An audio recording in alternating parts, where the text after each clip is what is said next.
News night के प्रायोजक हैं गैलेंट एडवांस रबर, निर्माण का रियल हीरो।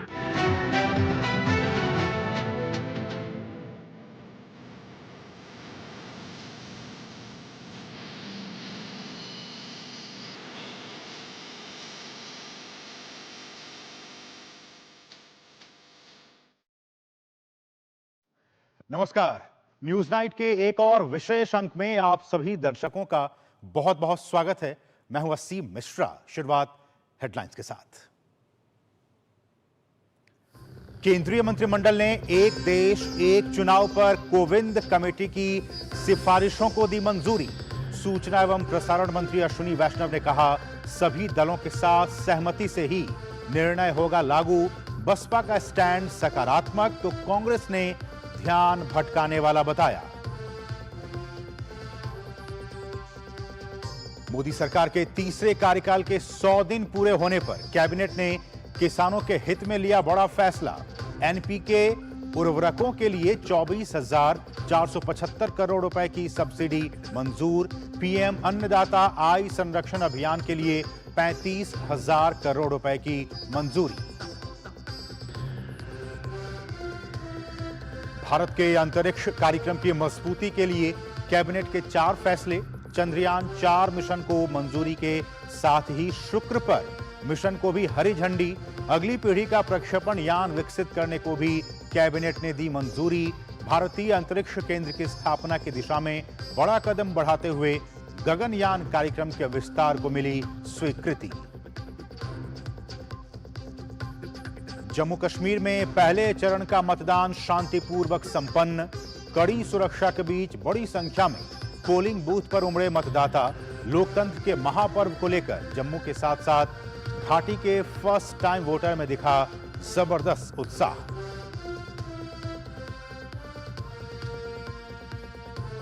जम्मू कश्मीर विधानसभा चुनाव के लिए दिल्ली में बनाए गए विशेष मतदान केंद्र। विस्थापित कश्मीरी पंडितों ने बढ़ चढ़कर किया मतदान।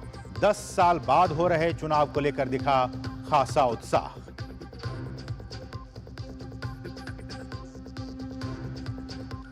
हरियाणा चुनाव के लिए कांग्रेस ने जारी किया घोषणा पत्र। पक्के इरादे के नाम से जारी की 7 गारंटी। पुरानी पेंशन स्कीम समेत लुभावने वादों की लगाई झड़ी। भाजपा ने कसा तंज, कहा सिर्फ घोषणा करती है कांग्रेस, कभी पूरा नहीं करती। वित्त मंत्री निर्मला सीतारमण ने आज एनपीएस वात्सल्य योजना का किया शुभारंभ। नाबालिगों का भी खोला जा सकेगा अब पेंशन अकाउंट। 1,000 रुपए के निवेश से कर सकते हैं इसकी शुरुआत। देश के बच्चों के आर्थिक भविष्य को सुरक्षित करने की दिशा में ये एक बड़ा कदम।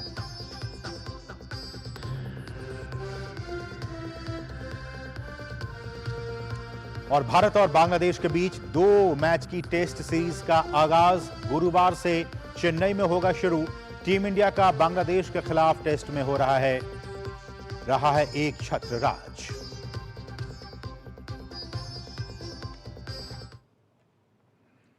और शुरुआत सबसे महत्वपूर्ण खबर के साथ। जी हां, एक देश एक चुनाव पर मोदी सरकार ने मुहर लगा दी है।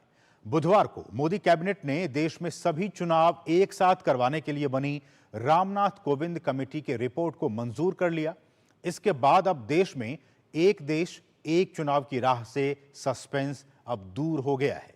पिछले दिनों गृह मंत्री अमित शाह ने भी साफ किया था कि मोदी सरकार के इसी कार्यकाल में देश का यह सबसे बड़ा चुनाव सुधार लागू हो जाएगा। प्रधानमंत्री नरेंद्र मोदी की अध्यक्षता में बुधवार को केंद्रीय मंत्रिमंडल की बैठक में वन नेशन वन इलेक्शन पर कोविंद कमेटी की सिफारिशों को मंजूरी दे दी गई। सरकार एक राष्ट्र एक चुनाव पर शीतकालीन सत्र में बिल लेकर आएगी। सूचना एवं प्रसारण मंत्री अश्विनी वैष्णव ने बैठक के बाद मीडिया को इसकी जानकारी दी। जो बहुत सारा खर्चा होता है इलेक्शंस के कारण वो न हो, बहुत सारा लॉ एंड ऑर्डर और क्रिमिनल जस्टिस सिस्टम जो बाधित हो जाता है, because policeman are totally deployed in maintaining the election law and order, वो सब जो बड़ा एक मिशन, बहुत बड़ा एक डिस्ट्रप्शन रहता है वो ना हो। और एक तरीके से जो आज का यूथ है और आज का जो भारत है, जिसकी एक एस्पिरेशन है कि डेवलपमेंट तेजी से हो। अश्विनी वैष्णव ने यह भी बताया कि सरकार इससे संबंधित विधेयक लाने से पहले आम सहमति बनाने के लिए राजनीतिक दलों के साथ विस्तार से चर्चा करेगी।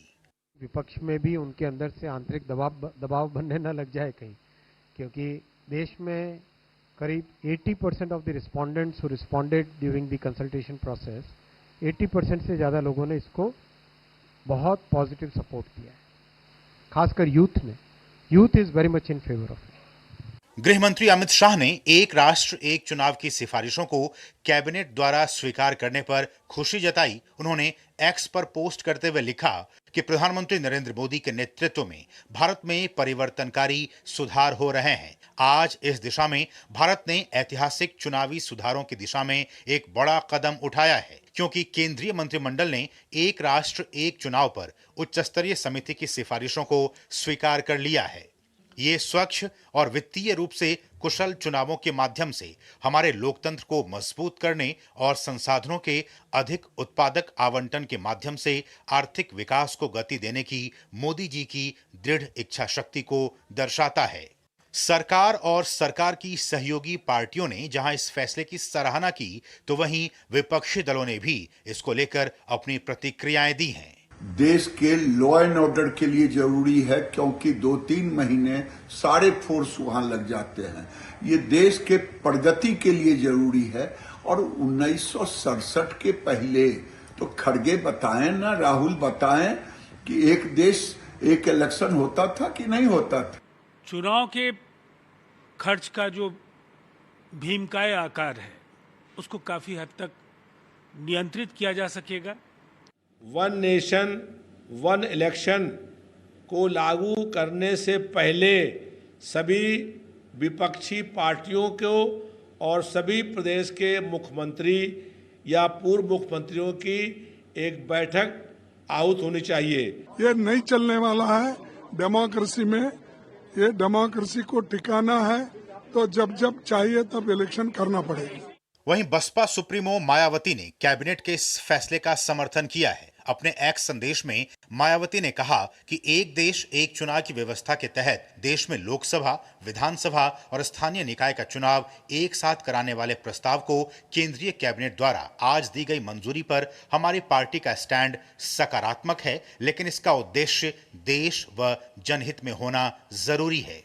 दरअसल कोविंद समिति का गठन 2 सितंबर 2023 को किया गया था। समिति ने 191 दिनों तक राजनीतिक दलों और विभिन्न हितधारकों के साथ चर्चा के बाद 18,626 पन्नों की रिपोर्ट तैयार की थी। 8 सदस्यीय समिति ने आम लोगों से भी इस पर राय आमंत्रित की थी। शैलेंद्र मिश्र के साथ ब्यूरो रिपोर्ट, डीडी न्यूज। और केंद्रीय कैबिनेट की बैठक में हुए फैसलों को पीएम मोदी ने महत्वपूर्ण बताते हुए सोशल मीडिया प्लेटफॉर्म एक्स पर लिखा कि मंत्रिमंडल ने एक साथ चुनाव संबंधी उच्च स्तरीय समिति की सिफारिशों को स्वीकार कर लिया है। मैं इस प्रयास का नेतृत्व करने और विभिन्न हितधारकों से परामर्श करने के लिए हमारे पूर्व राष्ट्रपति श्री रामनाथ कोविंद जी की सराहना करता हूं। यह हमारे लोकतंत्र को और अधिक जीवंत एवं सहभागी बनाने की दिशा में एक महत्वपूर्ण कदम है। तो प्रधानमंत्री ने इसकी तारीफ की है और इस फैसले को काफी महत्वपूर्ण बताया है। तो जो राजनीतिक हल्का है उससे अलग अलग जो तस्वीरें हैं, जो प्रतिक्रियाएं हैं, वो लगातार हमें मिल रही हैं। चाहे वो सत्ता पक्ष की बात हो, विपक्ष की बात हो, हर कोई अपने अपने तरीके से इसको समझ रहा है और इसको समझाने की कोशिश कर रहा है।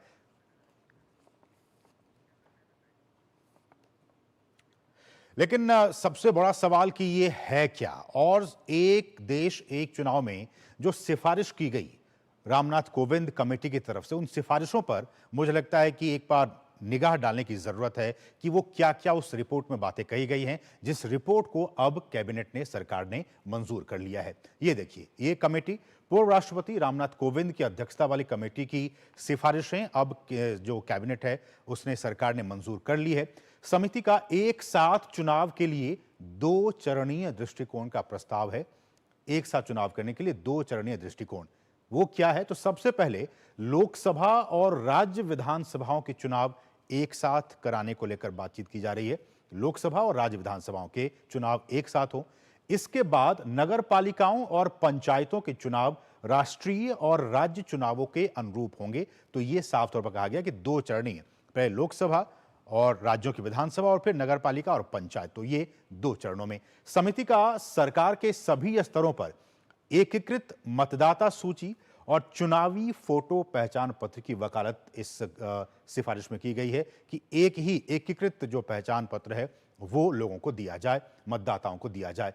एक साथ चुनाव की सुविधा के लिए समिति ने संविधान में भी संशोधन की सिफारिश की और इसको लेकर भी चर्चाएं होंगी किस तरह से संविधान में संशोधन किया जाएगा ताकि एक देश एक चुनाव का जो राह है वो आसान हो सके।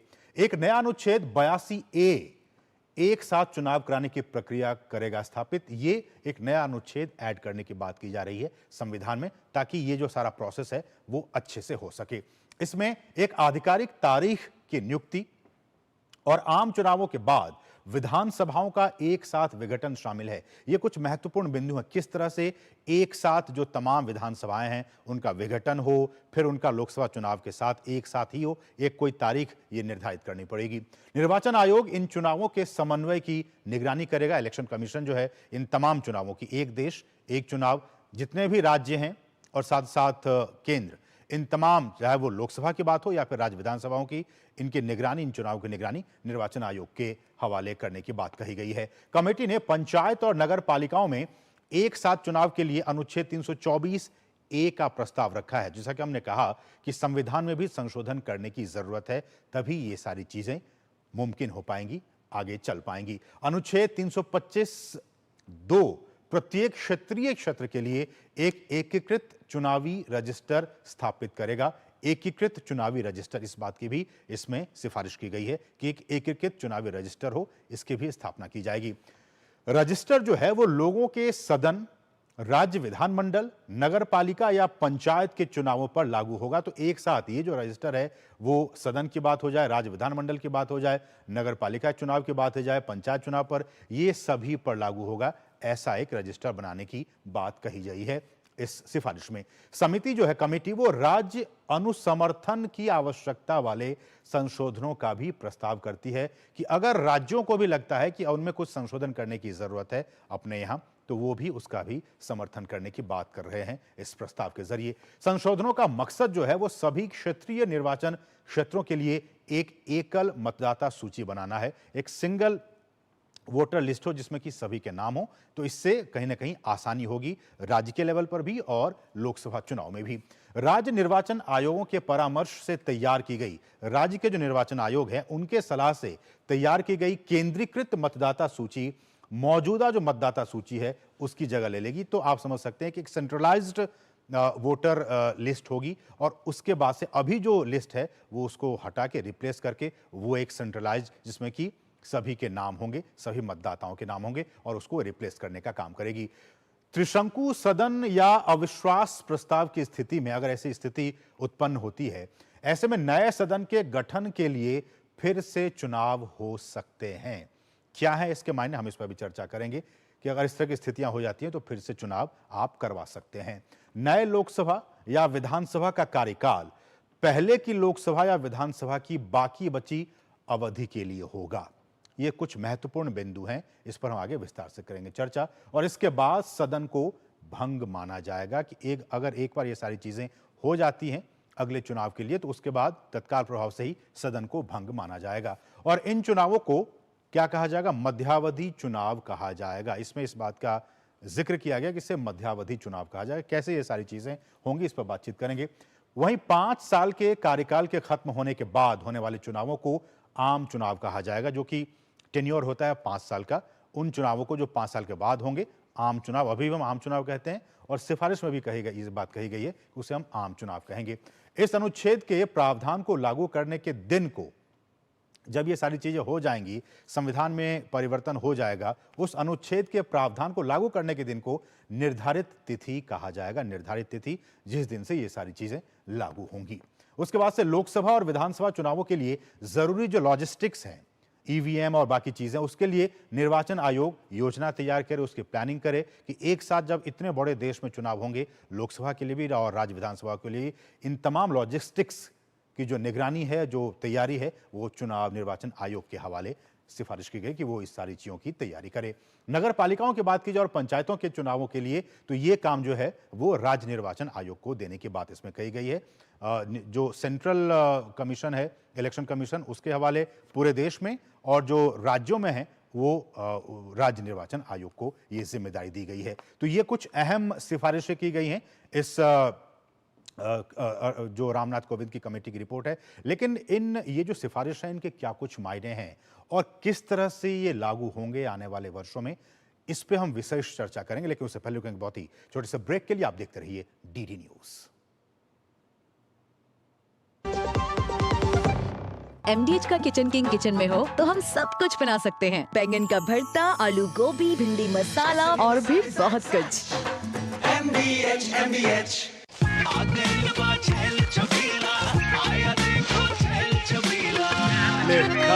अच्छा भैया, मेरी गाय को भी अपने हाथों से चारा खिला दो। अरे खिलाई देते हैं। हमारी गाय भैया। क्या हो गया, पूरा का पूरा गांव यहाँ आ गया। अच्छा भैया, इसी हाथ से चारा खिलाते हो, तभी तो आपके गाय भैंसों की ब्यात सबसे ज्यादा है। अरे पगले, ये चमत्कार इस हाथ का नहीं, हाथ में जो कपिला पशु आहार है उसका है, जो पशुओं की सेहत अच्छी रखता है और ब्यात भी बढ़ाता है। ले जाओ।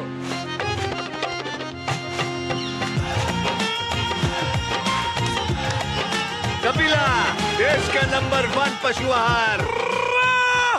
हाथ धोकर आते हैं। साबुन की जगह हैंड वॉश। मोहन का प्रमोशन हो गया क्या? सैवलॉन हैंड वॉश तो हमारा रोज का है।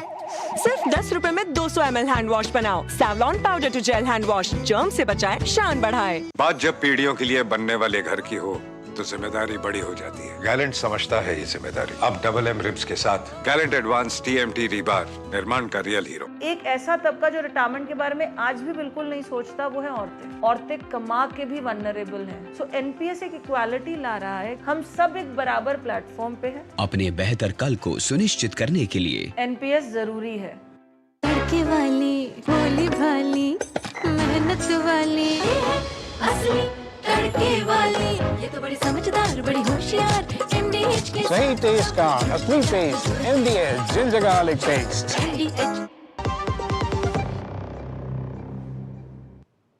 और जो हमारा आज का विशेष है, जो चर्चा का विषय है, वो भी इसी विषय से जुड़ा हुआ है। 1 नेशन 1 इलेक्शन पर कैबिनेट की मुहर। जी हां, आज का विशेष, आज की हमारी चर्चा का विषय, एक देश एक चुनाव। इस पर कैबिनेट की मुहर लग गई है। क्या कुछ है इसके मायने, किस तरह से इंप्लीमेंट किया जाएगा, इसके क्या कुछ हैं फायदे, इन तमाम विषयों पर चर्चा करने के लिए कुछ बहुत ही खास मेहमान इस वक्त हमारे साथ जुड़े हुए हैं। हमारे साथ बीजेपी की तरफ से शिवम छाबड़ा जी हैं, प्रवक्ता हैं। कांग्रेस की तरफ से विजय कौशिक जी हैं और साथ ही साथ चुनाव आयोग के पूर्व DG अक्षय राउत जी भी हमारे साथ जुड़ चुके हैं। हमारे साथ तीनों खास मेहमान इस वक्त जुड़ चुके हैं। हम आज इसी विषय पर चर्चा करेंगे, 1 नेशन 1 इलेक्शन पर कैबिनेट की मुहर। और आप तीनों ही मेहमानों का बहुत बहुत स्वागत। शुरुआत सबसे पहले मैं शिवम जी आपसे करना चाहूंगा।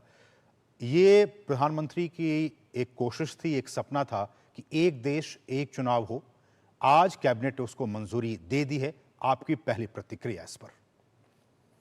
देखिए, निश्चित रूप से मुझे लगता है कि भारत सरकार की, प्रधानमंत्री मोदी जी के नेतृत्व में सरकार चल रही है, उसकी ये प्राथमिकता रही है कि देश के अंदर में जिस प्रकार से चुनाव 1952 में हुए, 1957 में हुए, 62 में हुए, 67 में हुए, एक साथ हुए, मतलब लोकसभा का और विधानसभा, प्रदेश की विधानसभाओं के चुनाव एक साथ हुए, उसी प्रकार के चुनाव की प्रक्रिया जो है वो लगातार दोबारा प्रैक्टिस की जानी चाहिए, जिससे कि देश के अंदर में खर्चा कम हो सके, जिसकी जो मशीनरी है, जो देश की विभिन्न मशीनरियां हैं, उसको ज्यादा विकास में किसी प्रकार की कोई, ये जो आचार संहिताएं लगती हैं बार बार चुनावों के चक्कर में, उसमें किसी प्रकार की बाधा ना उत्पन्न हो और कहीं ना कहीं स्मूथनेस आए, कहीं ना कहीं विकास की गति को 4 गुना बढ़ाया जाए। तो ये एक अच्छा रिफॉर्म है, मुझे लगता है कि ये स्वागत योग्य है। लगातार हम तो इसकी बात की पैरवी पहले भी करते हैं। मुझे लगता है देश के बहुत सारे दल हमारे इस बात से सहमत भी हैं कि एक साथ देश में चुनाव होने चाहिए, इसमें कहीं कोई दो राय नहीं, और निश्चित रूप से स्वागत योग्य है। मैं तो चाहता हूं कि विपक्ष भी इसको स्वागत करना चाहिए। ठीक है, लेकिन विपक्ष इसका स्वागत नहीं कर रहा है। हमारे साथ कांग्रेस की तरफ से विजय जी हैं। विजय जी, आप लोग क्यों इस फैसले का स्वागत नहीं कर रहे हैं, जबकि बीजेपी कह रही है कि 1967 तक तो एक ही साथ देश में चुनाव हो रहे थे, राज्यों के लिए भी और केंद्र के लिए भी, अब आपको क्या दिक्कत है? देखिए, सबसे बड़ी बात यह है कि भाजपा ने प्लानिंग कर ली है चांद पर मकान बनाने की, और किस तरह से वहां रहा जाएगा, किस तरह से खेती करनी है, लेकिन चांद पर जाने तक का सिस्टम क्या होना चाहिए, कैसे होना चाहिए, और विपक्षी दलों की इसमें क्या भूमिका रहनी चाहिए, उनसे क्या सलाह मशवरा होना चाहिए, वैसी कोई तैयारी बीजेपी ने नहीं। इसमें सरकार ने कहा है कि हम तमाम जो स्टेक होल्डर्स हैं, तमाम जो पॉलिटिकल पार्टीज हैं, उनके साथ हम सलाह मशविरा करेंगे। जब करेंगे उसके बाद ये बात करें, लेकिन फिलहाल जो ये निर्णय है, आपकी आपत्ति क्या है? किन चीजों को लेकर आपको क्या लगता है कि ये फैसला क्यों सही नहीं है? देखिए, मान लीजिए हमने एक चुनाव, एक व्यवस्था कर ली, और कोई तानाशाह पार्टी भाजपा की तरह अगर चुनाव में गड़बड़ कर देती है, तो फिर से 5 साल अधिकृत रूप से उन्हें एक बार में ही नीचे से लेकर प्रत्येक चुनाव में जीतने का अधिकार मिल जाएगा। तो ये कहीं ना कहीं तानाशाही को बढ़ावा देगा कि एक बार बेईमानी करो, और चाहे फिर राज्य सरकार हो, चाहे चुनी हुई पंचायत सरकार हो, चाहे केंद्र की सरकार हो, सब में एक ही पार्टी की सरकार आ जाएगी। एक बार की गड़बड़ और शिवम जी, आपको लगता है कि कांग्रेस जो कह रही है कि इससे तानाशाही को बढ़ावा मिलने की बात की जा रही है, आप कितने सहमत इससे? शिवम जी। नहीं, बिल्कुल मतलब मुझे लगता है तर्कसंगत बात करनी चाहिए। कहाँ बेचारे विजय भाई कहाँ चांद पे चले गए, किराए के मकान भी बांट दिए, सरकारें वहां भी बना दी, लेकिन तर्कसंगत बात करनी चाहिए। और मुझे लगता है कि अगर तर्क में कुछ किसी प्रकार की त्रुटि हो तो ठीक कर देना चाहिए। क्या इससे तानाशाही को बढ़ावा मिलेगा? 57 में 62 में 67 में ये देश के संविधान के जो निर्माता हैं, उन्होंने सोच समझ के इस प्रक्रिया को लागू किया था। कहीं ना कहीं एक साथ जब चुनाव होते हैं, खर्चा कम होता है, सरकारी मशीनरी पर कम बोझ लगता है, और एक साथ चुनाव होने का लाभ ये है कि आपके जो लगातार जो आचार संहिता के मामले में मैंने कहा ना, जितने विकास के काम है वो थम जाते हैं कि साहब आचार संहिता लग गई, चुनाव आ गया, काम रोक दीजिए। तो कहीं ना कहीं इस सब व्यवस्थाओं से दूर हटेंगे। एक सवाल पॉजिटिव तौर पे देखना चाहिए। ये तानाशाही की बात वो लोग नहीं करें जिन्होंने हिंदुस्तान के अंदर इमरजेंसी लगा करके देश के नेताओं को, देश की प्रेस को बंद कर दिया था। ठीक है विजय जी बताइए, विजय जी आप क्या पूछना चाह रहे हैं, बताइए। जब ये बात करते हैं कि एक देश एक चुनाव से देश का खर्चा बचेगा, तो एक चर्चा देश में शुरू होती है कि जो एक रिटायर्ड सांसद 4-4 बार की पेंशन ले रहा है, एक रिटायर विधायक जो है, जो आज विधायक नहीं भी है, वो 5-5 बार की पेंशन ले रहा है, तो ये देश के ऊपर बोझ नहीं है क्या? क्या अगर देश के सांसदों की तनख्वाह घटा दी जाए या उनके भत्ते घटा दिए जाए, तो क्या इससे देश का पैसा नहीं बचेगा? ये जो देश के सिस्टम को लूटने का ठेका भाजपा ने ले रखा है, और एक चुनाव के नाम पर ये दावा करते हैं कि जी इससे चुनावी खर्च बचेगा। अरे भाई, काहे को चलते हैं आपके मंत्री और सांसद बड़ी बड़ी गाड़ियों में, बड़े बड़े काफिलों में? मैं अब इलेक्शन कमीशन में ही वो फॉर्मर डीजी रह चुके हैं, और हमारे दूरदर्शन न्यूज में वो डीजी रह चुके थे। अक्षय सर, आपका बहुत बहुत स्वागत दूरदर्शन समाचार में एक बार फिर से। और आपने सर बीजेपी को सुना, आपने कांग्रेस को सुना, तमाम प्रतिक्रियाएं आ रही हैं। आप इन तमाम संस्थाओं से जुड़े हुए हैं, इलेक्शन कमीशन से जुड़े हुए हैं, ये जो फैसला लिया गया है, ये कितना फिजिबल है आज की तारीख में इंडियन डेमोक्रेसी के लिए? आपने सही शब्द का भी इस्तेमाल किया, क्योंकि अभी तक जो था, अभी राजनीतिक दृष्टिकोण से चर्चाएं चल रही थी, अभी भी हमने देखा। आपने जो बोला कि कितना फिजिबल है, वो एक्चुअली सवाल वही है, कितना फिजिबल है। तो मैं उसको प्रबंधन और लॉजिस्टिक्स के एंगल से देखता हूँ। और ये बात भी सही है कि जो शुरुआत में जो चुनाव शुरू हुए थे 1951, 52, 57, ये सब में सारे चुनाव एक साथ होते थे। लेकिन एक दौर आया क्योंकि कुछ स्टेट्स पहले कोई राजनीतिक कारणों से वो स्टेट की जो डिजोल्व हो गया, नया इलेक्शन हुआ, कुछ नए स्टेट बने, जैसे बाद में छत्तीसगढ़ बने, उत्तराखंड बने, ये सब बने। तो उसी लिए भी नया असेंबली शुरू हुआ, और ये भी बात नहीं है कि कभी स्टेट और सेंटर के पार्लियामेंट की एक साथ अभी चुनाव नहीं हुआ है। अभी तो हमारे लोकसभा के साथ 4 चुनाव हुए हैं, ठीक है। तो इसीलिए सारे चीज मुझे, और इलेक्शन कमीशन का हमारा एक कॉन्स्टिट्यूशनल संस्था है, उसको ये राजनीतिक जो डिस्कशन हो रहा है वो अपने जगह में कायम है, उसका अपना इंपॉर्टेंस है। और बिकॉज राजनीति और इलेक्शन, इसलिए सर मैंने आपसे पूछा ये कितना फिजिबल है। हाँ, फिजिबिलिटी जो है, मुझे लग रहा है कि पहले ये देखिए, ये आज की सवाल नहीं है, कई सालों से प्रणब मुखर्जी साहब ने सवाल लिया था, पहले उन्होंने प्रपोज किया था भी, और नीति आयोग ने भी इसको देखा है, और लॉ कमीशन की कमेटी जो देखा है, पार्लियामेंट की सिलेक्ट कमेटी भी देखा है, और मुझे लग रहा है कि जो कोविंद साहब की कमेटी था, पूर्व राष्ट्रपति, जिन्होंने रिपोर्ट दिया, उन्होंने भी कई तरह का कंसल्टेशन किया। वो कंसल्टेशन कितना कंप्लीट है कोई प्रश्न कर सकता है, लेकिन ये सारे कंसल्टेशन की दौर से ये गुजरा है, ये चीजें, और करके शायद आज कैबिनेट में यह आ गया। लेकिन इलेक्शन कमीशन है, इलेक्शन प्रबंधन के जब तक बंदोबस्त है, मुझे लग रहा है कि आज रेस्पॉन्सिबल कॉन्स्टिट्यूशनल ऑर्गेनाइजेशन, वो जो भी कानूनी व्यवस्था होगा वो उसी के अंदर करेंगे और करके निभाएंगे। जैसे कि बार बार चुनाव कर लेते हैं, जब पुराना में सारे चुनाव एक साथ होता था, करते थे। अभी जैसे क्लस्टर, आप देखिए अभी थोड़ी सी इलेक्शन हो रहा है, जम्मू एंड कश्मीर और हरियाणा का हो रहा है, उसके तुरंत बाद शायद महाराष्ट्र और झारखंड का होगा, उसके बाद तो इसमें तो प्रेशर आता है बार बार, सिक्योरिटी फोर्सेस का प्रेशर, पैसों के प्रेशर, और जैसे थोड़ा बहुत गवर्नेंस को अफेक्ट करता है, जो इतना अफेक्ट नहीं करना चाहिए बाय द वे।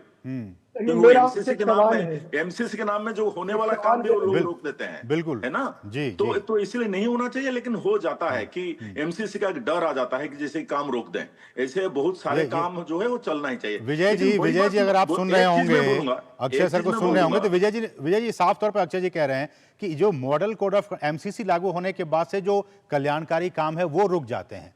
अगर आप ऐसे हर साल और फ्रिक्वेंटली होते रहेंगे तो उससे कितना नुकसान होता है, पैसे की नुकसान होता है, उसकी बर्बादी होती है। तो ये तो इसको तो समझने की जरूरत है कांग्रेस को। देखिए, पैसे की बर्बादी का तो मैंने आपको बता दिया, ये आरोप झूठा है। आप इकट्ठा चुनाव कराएंगे, अलग अलग चुनाव कराएंगे, खर्चे वही है। लेकिन क्या सरकार के पास और चुनाव आयोग के पास इतने संसाधन हैं कि पूरे देश में एक साथ चुनाव कराए जा सके? क्या इतनी फोर्सेस लगाई जा सकती है? क्या उस परिस्थिति में जो विदेशी शक्तियां हैं उनको कोई हमला करने का मौका मिला तो उसका कौन जिम्मेवार होगा? ठीक है, शिवम जी रिस्पॉन्ड कीजिए, कैसे आप इसे देखते हैं? अब अनेक चरण के चुनाव में भी चुनाव आयोग को दिक्कत आती है। भाई लॉजिकल आर्ग्यूमेंट ये है कि अगर वो 52 में कर सकते हैं, 67 में कर सकते हैं, लेकिन नहीं, डेमोग्राफी में चेंज हो गई है ना, आज 140 करोड़ की आबादी है, खत्म कर दिया, बांट दिया, आज हर जगह शांति है, आज फोर्सेस के ऊपर बहुत दबाव पड़ चुका है। ठीक है विजय भाई, आई एम सेइंग कि अगर 52 में चुनाव अच्छी तरह हो सकता है, 57 में अच्छी तरह हो सकता है, 62 में अच्छी तरह हो सकता है, 67 में अच्छी तरह हो सकता है, तो 2024 में, 25 में, 26 में क्यों नहीं हो सकता? इसका जवाब आप दे दीजिए। आज तो अक्षय सर आप बताइए, समाधान समीकरण, अब ये बात आ गई कि लॉजिस्टिक्स, और सिफारिश में कही भी गई ये बातें कि राज्य निर्वाचन आयोग है वो कुछ लॉजिस्टिक्स को देखेगा, जो केंद्रीय निर्वाचन आयोग है वो कुछ देखेगा। लॉजिस्टिकली कितने हमें क्या प्रॉब्लम फेस करना पड़ेगा? असीम बाबू, चुनाव के पोलिंग सेंटर सेम रहते हैं, पोलिंग स्टेशन सेम रहते हैं कि नहीं रहते? ठीक है, केवल कैंडिडेट का नंबर बढ़ता है। तो व्यवस्था है वो उस माध्यम से अपन वैसे कहें, जो अधिकारी उस दौरान वो अधिकारी हैं, वो फॉर्मर डीजी रह चुके हैं। बिल्कुल निश्चित रूप से। अक्षय राव जी बताइए, आप चुनाव को 2 चरण में करें, 5 में करें, क्या इतने बड़े देश में लॉजिस्टिक्स की समस्या आएगी क्या अगर हम एक चुनाव को लागू करते हैं? लगातार देश में चुनाव हो रहा है भाई, कहाँ प्रॉब्लम आ रही है? कहाँ प्रॉब्लम आ रही मुझे आप बता दीजिए। अगर चुनाव आयोग को हमको प्रश्न उठाना तो अलग विषय है। अब एक मिनट, आप दोनों लोग थोड़ा शांत हो जाइए। इलेक्शन कमीशन से जुड़े हुए लोग हमारे साथ हैं, पूर्व डीजी रह चुके हैं इलेक्शन कमीशन के। अक्षय राव सर आप बताइए कैसे इसको देखते हैं? असीम, ये जो है, जो भी काम करना पड़ेगा, अगर वो जरूरतें होगा, इलेक्शन कमीशन का सामर्थ्य के ऊपर मेरा कोई भी डाउट नहीं है कि वो कर नहीं पाएंगे। लेकिन 25 चीजें जरूर इसके लिए करना पड़ेगा। ऐसे बात नहीं कि ओवरनाइट वंडर हो जाएगा। आपको नोटिस पीरियड चाहिए, मशीन इकट्ठा करना है, प्लानिंग करना है, सिक्योरिटी, क्योंकि एक अगर महायज्ञ टाइप का होगा कि सारे मिला के एक साथ होगा, मुझे तो लग रहा है कि इसके आगे पीछे बहुत सारे चीज काम करना पड़ेगा। लीगल है, कॉन्स्टिट्यूशनल है, जुगाड़ है, बहुत सारी चीज होने के बाद ही ये हो पाएगा, और उसमें कंसल्टेशन भी शामिल है। जैसे कुछ साथी यहाँ बोल रहे थे, अगर नहीं हुआ है पर्याप्त होकर करना पड़ेगा। और उसमें इलेक्शन कमीशन जो है कर नहीं पाएगा ये बात नहीं है, लेकिन करने के लिए उनको समय की नोटिस चाहिए, तैयारी के मौका चाहिए और उनको सामने और जब सिफारिश कर ली गई है, मिल जाना चाहिए। बिल्कुल, जब सिफारिश हो गई है, सरकार ने इसको मंजूर कर ली है, तो निर्वाचन आयोग भी अपने आप को तैयार करेगा, लॉजिस्टिकली भी तैयार करेगा, ताकि इस फैसले को किस तरह से स्मूथली पूरे देश में लागू किया जाए, ये अब निर्वाचन आयोग की भी जिम्मेदारी है। समय इतना ही है, मुझे लगता है कि इस पर और भी किसी दिन और भी चर्चा करेंगे, लेकिन फिलहाल आपको तमाम सहयोगी जो हमारे गेस्ट जुड़े मेहमान, आप सभी का बहुत बहुत शुक्रिया इन बातों को हमारे साथ साझा करने के लिए। बढ़ेंगे आगे, यहाँ रुकें एक और छोटे से ब्रेक के लिए। आप देखते रहिए डीडी न्यूज। दादी के हाथों का जादू और खुशबू से महकता घर। MDH गरम मसाला, असली मसालों से भरा हूँ मैं, क्योंकि हर रिश्ता है स्वाद से जुड़ा। बात जब पीढ़ियों के लिए बनने वाले घर की हो तो जिम्मेदारी बड़ी हो जाती है। गैलेंट समझता है ये जिम्मेदारी। अब MM रिब्स के साथ गैलेंट एडवांस TMT रीबार, निर्माण का रियल हीरो। पापा ये सब? हाँ, जो चीजें सालों से बेवजह पड़ी हो उन्हें हटा देना चाहिए। ये भी दादाजी की पुरानी पासबुक और FD। अरे ये कैसे रह गया? पैसे गए? नहीं, उपाय है। बैंक खाते को संचालित करते रहना चाहिए, वरना खाता इनऑपरेटिव हो जाता है। ऐसे में बैंक से संपर्क करें, खाता सक्रिय करवाएं और आपकी रकम जो है उसे ब्याज समेत क्लेम करें। दादू ये RBI कहता है जानकार बनिए, सतर्क रहिए। सही कह रहा है। सुरक्षा की गारंटी हर चीज में जरूरी है, चाहे वो मुश्किल स्टंट हो या अच्छी फसल। इसीलिए ले आइए IIL के ट्रैक्टर ब्रांड का शिनबार, जो देता है सुंडी और ट्रिप से सुरक्षा की गारंटी। बेटियां घर की रौनक हैं। बेटियां घर संवारती हैं। बेटियां पीढ़ियां सजाती हैं। बेटियां घर की बुनियाद कहलाती हैं। बेटियों को सलाम करता है मोंगिया स्टील, स्टील का बादशाह। गोल्डी मसाले के 100 ग्राम के स्पेशल पैक्स में फ्रेशनेस लॉक है। ऐसे गोल्डी मसाले जहां जाएं रिश्ते बनाएं। और ब्रेक के बाद आपका फिर से स्वागत है। बढ़ेंगे आगे। बुधवार को प्रधानमंत्री की अध्यक्षता में हुई कैबिनेट की बैठक में और भी कई अहम फैसले लिए गए, जिसकी जानकारी केंद्रीय मंत्री अश्विनी वैष्णव ने दी। ये नई सरकार के 100 दिन पूरे होने के बाद की पहली कैबिनेट बैठक थी, जिसमें स्पेस सेक्टर की बात हो, किसानों की बात हो, जनजातियों की बात हो, क्रिएटर्स और बायोटेक के लिए फैसलों को इसका ऐलान किया गया है। कैबिनेट की बैठक में स्पेस को लेकर भी कई अहम फैसले लिए गए हैं। मोदी सरकार के तीसरे कार्यकाल के 100 दिन पूरा होने पर किसानों के हित में केंद्रीय कैबिनेट ने अहम फैसले लिए। कैबिनेट ने पोषण आधारित उर्वरक सब्सिडी के लिए 24,475 करोड़ रुपए की मंजूरी दे दी है। फाइनेंशियल बर्डन किसानों पर से कम होगा। और दूसरी एक बड़ी बात है कि न्यूट्रिएंट बेस्ड करने से किसान अपने फार्मलैंड पे, अपने खेती के प्रोग्राम में बैलेंस्ड यूज ऑफ फर्टिलाइजर्स कर सकते हैं। इसके साथ ही PM अन्नदाता आय संरक्षण अभियान यानी PM आशा के लिए भी 35,000 करोड़ रुपए की मंजूरी दी गई। इस अभियान के तहत दलहन और तिलहन उत्पादक किसानों को प्रोत्साहन दिया जाएगा। जो हमारी दालें हैं, अलग अलग टाइप की पल्सेस हैं और ऑयल सीड्स हैं, तिल है और भी कई तरह के जो ऑयल सीड्स हैं, उन सब में कैसे किसानों को और प्रोत्साहित करें और उनमें खेती करने वाले किसानों के लिए एक बहुत बड़ी एक तरीके से प्राइस को स्टेबलाइज करने का मैकेनिज्म इस स्कीम में है। वहीं एक अन्य फैसले के तहत चंद्रयान 4 मिशन के विस्तार को भी मंजूरी दी गई। साथ ही वीनस ऑर्बिट मिशन को भी कैबिनेट की मंजूरी मिल गई है। Chandrayaan 3 was a very big success, and basis that now the next step is to get the manned mission to moon. उसके लिए जो preparatory steps होते हैं, उन सारे preparatory steps को आज अप्रूवल दिया गया और 2 सेपरेट स्पेसक्राफ्ट स्टैक्स लॉन्च किए जाएंगे। लूनर सरफेस पे लैंड करना, उसके सैंपल्स लेना और वापस लेके आने का, ये सारा इस मिशन में ध्यान रखा जाएगा। मोदी सरकार ने क्रिएटर इकोनॉमी को बढ़ावा देने की दिशा में भी अहम फैसला लिया। इसमें युवाओं की भागीदारी बढ़ाने के लिए एक विशेष राष्ट्रीय संगठन के गठन को मंजूरी दी गई। कैबिनेट ने एक अहम फैसला लेते हुए PM जनजातीय उन्नत ग्राम अभियान को भी मंजूरी प्रदान की है। 79,156 करोड़ रुपए की इस योजना में आदिवासी बहुल 63,000 गाँवों का समग्र विकास किया जाएगा और करीब 5 करोड़ आदिवासी समाज के लोग इससे लाभान्वित होंगे। 549 डिस्ट्रिक्ट में 5 करोड़ शेड्यूल्ड ट्राइब के परिवारों को साथियों को, पॉपुलेशन को, पर्सन्स को कवरेज किया जाएगा और इसमें 25 मेजर कंपोनेंट्स हैं, जिसके अगर हम ग्रुपिंग देखें तो हाउस होल्ड और कम्युनिटी लेवल पे इंफ्रास्ट्रक्चर, जिसमें हाउसिंग है, रोड है, टैप वाटर है, home stay facility, LPG connection, health and nutrition, वैसे ही education and training, electrification of the village, economic empowerment और कनेक्टिविटी। इसके साथ ही कैबिनेट ने बायोटेक्निक में रिसर्च और इनोवेशन को बढ़ावा देने के लिए बायो राइड नाम की योजना को मंजूरी दी है। इस योजना के तहत कुल 9,197 करोड़ रुपए मंजूर किए गए हैं। शैलेंद्र मिश्र के साथ ब्यूरो रिपोर्ट, डीडी न्यूज। और अब बात करेंगे विधानसभा चुनावों की।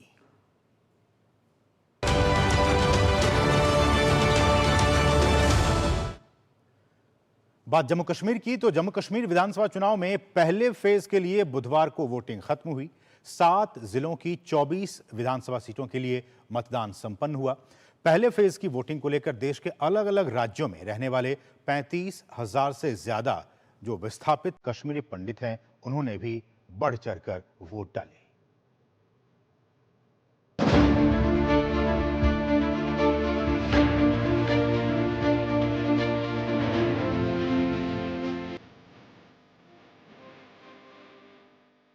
जमहूरियत की जीत की ये तस्वीरें 10 साल बाद दिख रही हैं। अनुच्छेद 370 हटने के बाद हो रहे जम्मू कश्मीर विधानसभा चुनाव में 7 जिलों की 24 सीटों पर मतदाताओं ने जोर शोर से अपने मताधिकार का इस्तेमाल किया। इसमें जम्मू रीजन के 3 जिलों की 8, कश्मीर रीजन के 4 जिलों की 16 सीटें शामिल हैं। मतदान केंद्रों के बाहर मतदाताओं की भारी भरकम कतार से ये साफ हो गया है कि यहाँ की आवाम बदलाव चाहती है। बात करने वाला होना चाहिए, ग्राउंड लेवल समझे, जो लोगों की परेशानियां समझे। 10 साल के बाद हमारी ये इलेक्शन हो रही है असेंबली की, और हमारा यही विचार है कि अच्छी सरकार बने, मिलिटेंसी खत्म हो और हमारा देश तरक्की की तरफ चले। मेरे मन में है कि जो जम्मू कश्मीर में इसमें थोड़ा राहत आ गई जी, और ये बेरोजगारी जवान है, ये तो जब नौकरी में लग जाएगी, इसलिए हमने ये वोट डाला। सुरक्षा के लिहाज से चाक चौबंद व्यवस्था की गई। जिला प्रशासन ने चुनाव प्रक्रिया की निगरानी के लिए एक चुनाव नियंत्रण कक्ष स्थापित किया। अर्धसैनिक बलों की तैनाती की गई ताकि लोग निडर होकर अपने मत का प्रयोग कर सकें। पूरे डिस्ट्रिक्ट लेवल कंट्रोल रूम से हम लोग यहाँ से हर किसी पोलिंग स्टेशन को मॉनिटर भी करते हैं, कहीं कोई दिक्कत तो नहीं है, कहीं क्यू में कोई समस्या तो नहीं है। That all is being taken care of. कड़ी सुरक्षा व्यवस्था के बीच हुए मतदान में पहली बार के मतदाताओं का उत्साह देखने लायक था। बहुत खुश हुई जब मैंने सुना कि मेरा फर्स्ट वोट है। मुझे बहुत एक्साइटमेंट हुई और मैं रात में सोते वक्त यही सोचूं कब सुबह होगी और मैं वहां जाके देखूं। हमारा यूथ जो है वही फ्यूचर डिसाइड करता है, तो वही चीज़ मेरे माइंड में थी और बस मैं आज अपना फ्यूचर डिसाइड करने आ गई। मतदाताओं के उत्साह को देखकर प्रत्याशी भी उत्साहित नजर आए। जहां कुलगाम सीट से CPIM उम्मीदवार मोहम्मद यूसुफ तारिगामी भी चुनाव को अभूतपूर्व बता रहे हैं, तो वहीं किश्तवाड़ सीट से भाजपा उम्मीदवार शगुन परिहार और PDP नेता और महबूबा मुफ्ती की बेटी इल्तिजा मुफ्ती जीत का दावा कर रही हैं। ये इलेक्शन किश्तवाड़ के प्रत्येक जितने भी व्यक्ति हैं, ये इलेक्शन उन सब लोगों का है, शगुन परिहार का नहीं। ये यहाँ के आम जनमानस का इलेक्शन। मेरा आपको दिल से शुक्रिया, आप लोग चट्टान बन के मेरे साथ खड़े रहे, ये जीत हमारी है। अमन मांगते हैं, यकजहती मांगते हैं, भाईचारा मांगते हैं, लेकिन इसके साथ डिग्निफाइड लाइफ चाहते हैं हमारे आवाम जम्मू के, कश्मीर के। साल 2024 में हुए चुनाव में इन जिलों में 21 सीटें थी। नए परिसीमन के बाद 21 में 3 सीटें और जुड़ गयी। पहले चरण में जिन सीटों पर वोटिंग हुई उनमें पंपोर, त्राल, पुलवामा, राजपोरा, जैनापुरा, शोपियां, DH-पोरा, कुलगाम, देवसर, दोरू, कोकेरनाग, अनंतनाग पश्चिम, अनंतनाग, श्री गुफवारा, बिजबेहरा, शांगस, अनंतनागपुर, पहलगाम, इंदरवाल, किश्तवाड़, पैडर, नागसैनी, भद्रवा, डोडा, डोडा पश्चिम, रामबन और बनिहाल शामिल रहे। वहीं दिल्ली में रहने वाले कश्मीरी प्रवासियों के मतदान के लिए विशेष मतदान केंद्र बनाए गए। गवर्नमेंट के शुक्रगुजार है कि हम यहाँ अपनी जो हमारी असली कॉन्स्टिट्यूंसी है उसमें हमने वोट डाला है। 2014 में पीएम की कुर्सी पर बैठने के बाद ही मोदी का मिशन कश्मीर शुरू हो गया। साल 2019 में 370 हटाकर जम्मू कश्मीर को केंद्र शासित प्रदेश बना दिया। पिछले 5 वर्षों में विकास के जरिए बदलाव की बुलंद तस्वीर तैयार होने लगी। पत्थरबाजी इतिहास बन गई। हड़ताल से लोगों को आजादी मिल गई। ऐसा पहली बार है कि किसी गुट या दल ने चुनाव बहिष्कार का ऐलान नहीं किया है। यहाँ की आवाम ने वोटों की ताकत पहचानी है, जिसकी गवाही कतारों में लगी लोगों की लंबी लाइनें दे रही हैं। ब्यूरो इनपुट के साथ ऋषि कुमार, रमा त्यागी और धीरज कुमार की रिपोर्ट, डीडी न्यूज।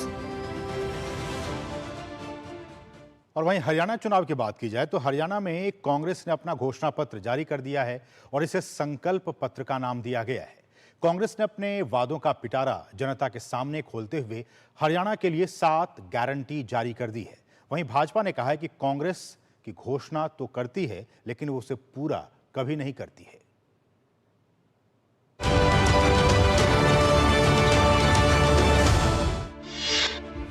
हरियाणा में कांग्रेस ने जारी किया अपना घोषणा पत्र। कांग्रेस ने 7 वादे पक्के इरादे के नाम से जारी की गारंटी। हर महीने महिलाओं को 2000 रुपए देने का वादा। 500 रुपए में गैस सिलेंडर देने का वादा। हर परिवार को 300 यूनिट फ्री बिजली का वादा। 25 लाख रुपए तक मुफ्त इलाज देने का वादा। हरियाणा में कांग्रेस ने अपना घोषणा पत्र जारी कर दिया है और इसे संकल्प पत्र का नाम दिया गया है। कांग्रेस अध्यक्ष मल्लिकार्जुन खड़गे ने दिल्ली स्थित AICC मुख्यालय में हरियाणा विधानसभा चुनाव के लिए पार्टी का घोषणा पत्र जारी किया। 7 वादे पक्के इरादे के नारे के साथ कांग्रेस ने हरियाणा की जनता को 7 बड़ी गारंटी दी है। राज्य में महिलाओं को 2000 रुपए प्रति माह और 500 रुपए में गैस सिलेंडर देने का वादा किया गया है।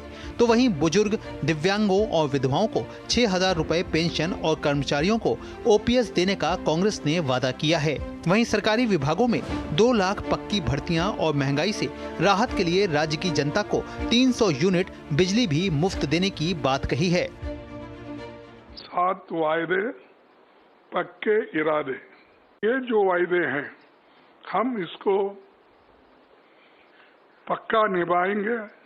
महिलाओं को हर महीने 2000 रुपए देने का हम वायदा कर रहे हैं। 500 रुपए गैस सिलेंडर के लिए हम देंगे। सामाजिक सुरक्षा को बल, जैसा कि बुढ़ापा पेंशन है, विधवा पेंशन है और ओल्ड पेंशन स्कीम, ये इसको हम पूरा अनुष्ठान में लाएंगे, उसको इम्प्लीमेंट करेंगे। हरियाणा में 5 अक्टूबर को वोटिंग के बाद 8 अक्टूबर को नतीजे आएंगे। कांग्रेस दावा कर रही है कि इस बार हरियाणा में वही सरकार बनाने जा रही है। वहीं भाजपा ने कांग्रेस के घोषणा पत्र को झूठ का पुलिंदा बताया है। मुख्यमंत्री नायब सिंह सैनी ने कहा है कि कांग्रेस वादे तो करती है लेकिन पूरा नहीं करती है।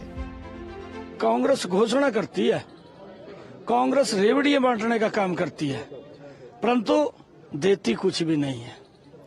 ये कांग्रेस का जो घोषणा पत्र है इस प्रकार का है कि घास तो डाल लो इसके पास, पर दूध नहीं देती है, और यही इसका घोषणा पत्र है। ये घोषणाएं करते हैं। हिमाचल की सरकार के अंदर इस प्रकार की बातें आ रही हैं, जो इन्होंने कहा था कि हम 1 लाख नौकरी देंगे। नौकरी तो दूर की बात गई, परंतु जो कर्मचारी लगे हुए हैं उनको सैलरी देने के लिए पैसा नहीं है हिमाचल के पास। ये घोषणा करते हैं परंतु देते कुछ नहीं है। हरियाणा के लिए बीजेपी के राष्ट्रीय अध्यक्ष JP नड्डा कल रोहतक में बीजेपी का संकल्प पत्र जारी करेंगे। बीजेपी हरियाणा में लगातार तीसरी बार सत्ता में आने के लिए इस बार चुनाव लड़ रही है। ऐसे में माना जा रहा है कि पार्टी के संकल्प पत्र में हरियाणा के विकास को तेजी से आगे बढ़ाने के साथ साथ कई अहम ऐलान भी किए जा सकते हैं। ब्यूरो रिपोर्ट, जनादेश desk, DD news.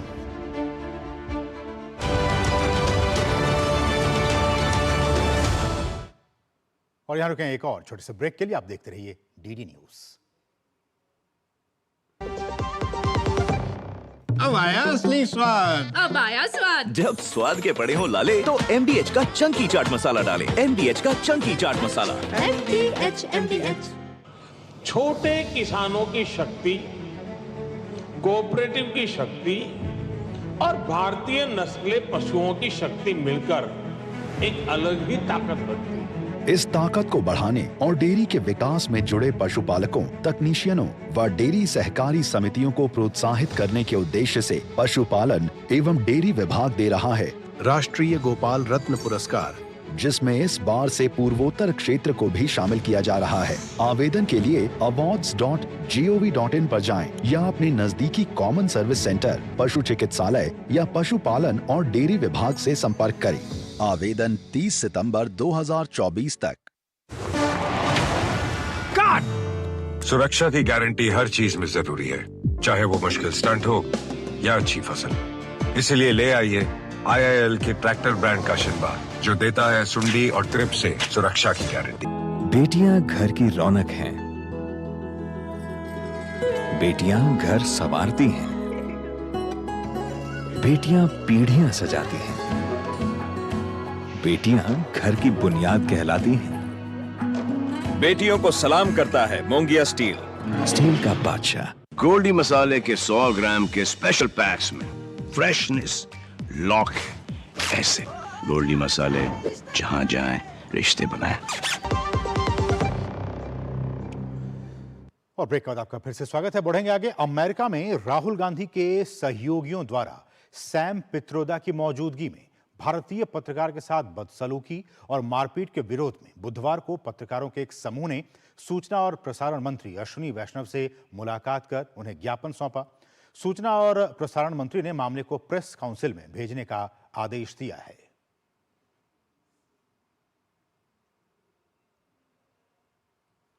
Sam Pitroda जी की मौजूदगी में उनके सहयोगी द्वारा एक भारत के पत्रकार पर विदेशी धरती पर जो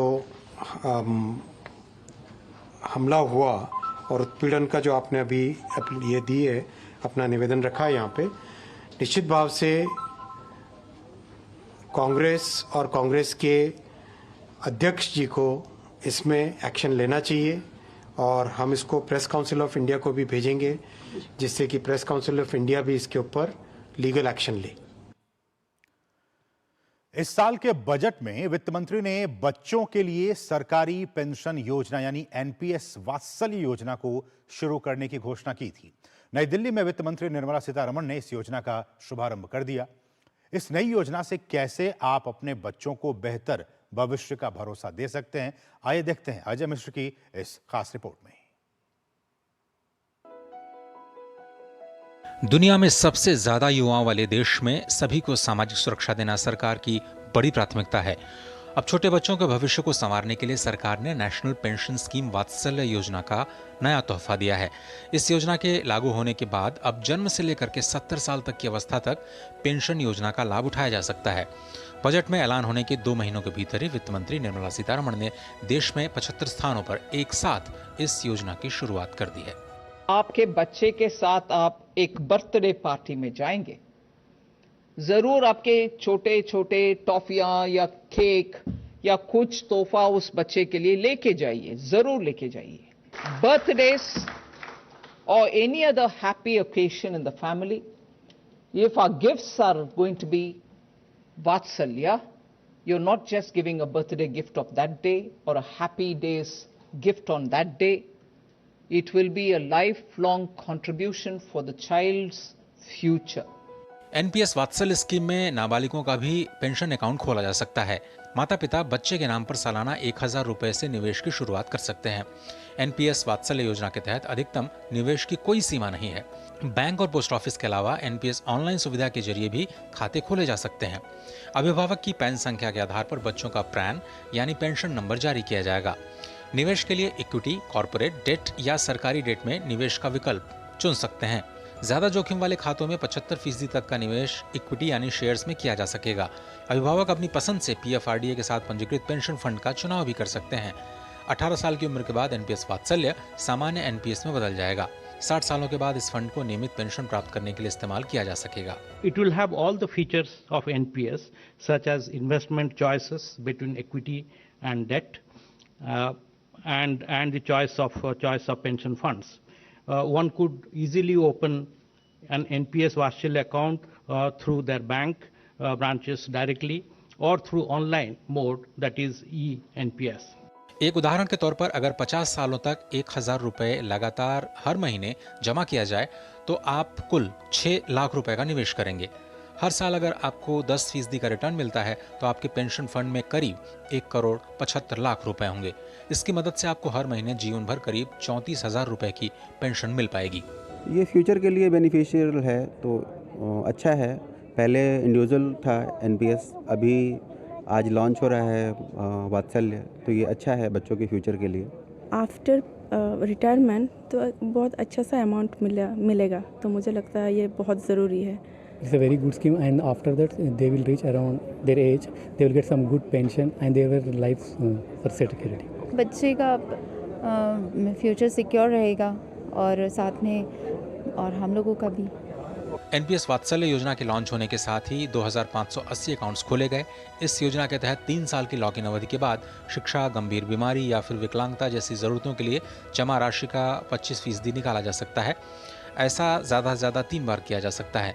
एनपीएस वात्सल्य योजना माता पिता के लिए अपने बच्चों के भविष्य को सुरक्षित करने का एक शानदार मौका होगा। जल्दी शुरुआत करके और नियमित रूप से बचत करके कोई भी अपने बच्चों के लिए बड़ी पूंजी तैयार कर सकता है। Ajay Mishra, DD news, Delhi. और यहाँ रुकें एक और छोटे से ब्रेक के लिए। आप देखते रहिए डीडी न्यूज़। बढ़िया है, क्यों है? प्राकृतिक हल्दी, मिर्ची, धनिया। नहीं, मिर्ची, धनिया, हल्दी, MDH। बात जब पीढ़ियों के लिए बनने वाले घर की हो तो जिम्मेदारी बड़ी हो जाती है। गैलेंट समझता है ये जिम्मेदारी। अब डबल एम रिब्स के साथ गैलेंट एडवांस TMT रीबार, निर्माण का real hero. Muthoot finance, India का number 1 most trusted financial services brand. Gold loan लेने के लिए कॉल करें 1-800-313-1212। हाथ धोकर आप यहाँ साबुन की जगह हैंड वॉश। मोहन का प्रमोशन हो गया क्या? सैवलॉन हैंड वॉश तो हमारा रोज का है। सिर्फ 10 रुपए में 200 ml हैंड वॉश बनाओ। Savlon powder to gel hand wash, germ से बचाए, शान बढ़ाए। काट! सुरक्षा की गारंटी हर चीज में जरूरी है, चाहे वो मुश्किल स्टंट हो या अच्छी फसल। इसलिए ले आइए IIL के ट्रैक्टर ब्रांड का शिनबा, जो देता है सुंडी और ट्रिप से सुरक्षा की गारंटी। बेटियां घर की रौनक हैं। बेटियां घर संवारती हैं। बेटियां पीढ़ियां सजाती हैं। बेटियां घर की बुनियाद कहलाती हैं। बेटियों को सलाम करता है मोंगिया स्टील, स्टील का बादशाह। और ब्रेक के बाद आपका फिर से स्वागत है। बढ़ेंगे आगे खबरों में। प्रधानमंत्री की आर्थिक सलाहकार परिषद के मुताबिक पिछले कई दशकों में देश के जीडीपी में बंगाल की हिस्सेदारी लगातार घटती जा रही है। 1960-61 में बंगाल राष्ट्रीय जीडीपी में 10.5% की हिस्सेदारी के साथ तीसरा सबसे बड़ा योगदानकर्ता था। वहीं 2023-24 में उसकी हिस्सेदारी घटकर केवल 5.6% ही रह गई है। इतना ही नहीं, बंगाल की प्रति व्यक्ति आय 1960-61 में राष्ट्रीय औसत के मुकाबले 127.5% थी, लेकिन 2023-24 में प्रति व्यक्ति आय घटकर राष्ट्रीय औसत का सिर्फ 83.7% ही रह गई है। तो लगातार पश्चिम बंगाल की जो जीडीपी है वो घटती जा रही है और देश में जो उनका योगदान है वो भी घटता जा रहा है। और इसी विषय पर हमारे सहयोगी विशाल बैरिस्टो ने इस सिलसिले में प्रमुख अर्थशास्त्री संजीव सान्याल से खास बातचीत की है। और ये आपको बता दें कि संजीव सान्याल के रिसर्च पर ही ये रिपोर्ट प्रकाशित हुई है। इस रिपोर्ट में जो आप यहाँ मैंने इसको देख सकते हैं, it's called relative economic performance of Indian states from 1960 to 61 to 23-24। तो इस रिपोर्ट में हम लोग ये दिखाया है आंकड़ों के सहारे से कि पहले तो हमारे उत्तर और दक्षिण में जो फ़र्क बताया जाता है वो असलियत में उतना फ़र्क नहीं है जितना पूर्व और पश्चिम भारत में है। लेकिन पूर्वी भारत में बहुत सारे ऐसे प्रांत हैं जैसे पश्चिम बंगाल जो पीछे पड़ गए हैं, पीछे अब दूसरों के से काफ़ी पीछे हैं। और मैं ये कहूँगा ये सिर्फ इनका जो हमारे भारतीय राष्ट्रीय जो जीडीपी का जो आर्थिक जो ढांचा है उसमें उनका जो शेयर है उसके मद्देनज़र ही नहीं, बल्कि उनके पर कैपिटा इनकम मतलब उनके जो आय है प्रति व्यक्ति आय है उसमें भी जो गिरावट आई है वो इस रिपोर्ट में बहुत साफ दिखता है। 60 के दशक में जब बंगाल इतना अच्छा कर रहा था और अब अचानक वो नीचे आ गया, कुछ ये रिपोर्ट बताती है उसके बारे में? ये तो दिख रहा है कि पश्चिम बंगाल जो एक ज़माने में हमारे सबसे विकासशील विकसित प्रांतों में से थे, वो अब इस स्थिति में आ पहुंची है कि उसका जो इंडिया में जो शेयर था जो 10.5% से अब आके 5.6% पे आके रुका है। तो देखिए प्राय आधा हो गया है उसका मतलब जो शेयर है हमारे भारतीय आर्थिक ढांचे में। तो ये एक तरीके से बहुत बड़ा ही पतन है। और आप अगर पर कैपिटा इनकम के नज़रिए से भी देखें तो देखेंगे तो एक ज़माना था कि भारत के जो एवरेज है उससे ये 27% ऊपर था पर कैपिटा इनकम पश्चिम बंगाल का। ये वाकई चौंकाने वाले आंकड़े हैं, क्योंकि इनका कहना है कि बिहार जैसा राज्य अब गिरावट को उसने कुछ हद तक थामा है, लेकिन बंगाल की गिरावट अभी जारी है और इसका असर पड़ोसी राज्यों में भी देखने को मिल रहा है, जबकि अन्य राज्य गुजरात, तेलंगाना जैसे राज्य बहुत अच्छा परफॉर्म कर रहे हैं। कैमरामैन राहुल के साथ मैं विशाल बेरिस्टो, डीडी न्यूज़, दिल्ली। तो इस खबर के साथ ही न्यूज़ नाइट के आज के संग में बस इतना ही। मुझे और हमारी पूरी टीम को दीजिए अनुमति। नमस्कार।